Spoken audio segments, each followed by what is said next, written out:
nelle mani dell'americano ex Los Angeles Defenders, che poi prova ad andare a canestro con la realizzazione e il fallo, e dunque tiro in lunetta per DJ Williams.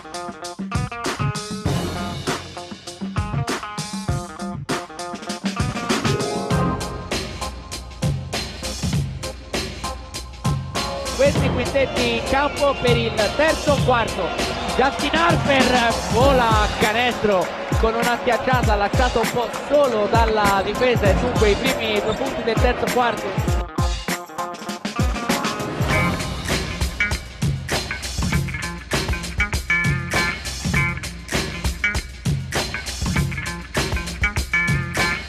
Diventano 6 i secondi. Freeman non si prende con Arci la sospensione. Che cosa inventa? Arriva il solo secondo, il suono della sirena. 42-46.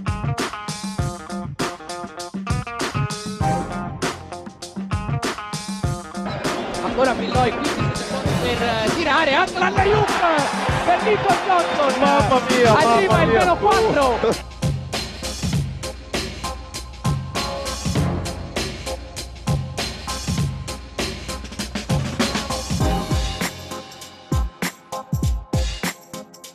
Vediamo chi si prende il tiro, esce Fontecchio, il tiro complicatissimo, Simone!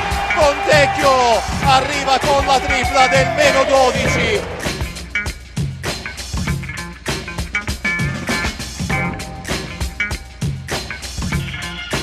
Esitazione ancora, palla regalata, no, Tyson, infatti, però poi ci mette una pezza, la vuole, però poteva attaccare meglio il ferro.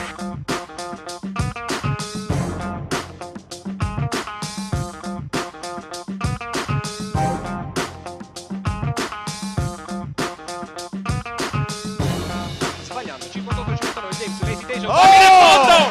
Che fa del Roy James? Si porta a casa il ferro. 60-59.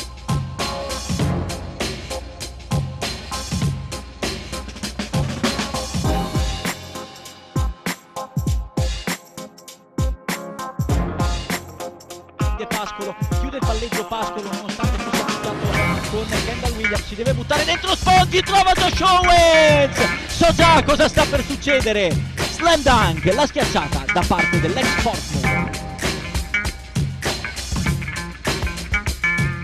Secondo il suo possesso è rientrato anche Cousin che va a bloccare sull'ex. Ecco il pick and roll, fallo e canestro di Marco Cousin.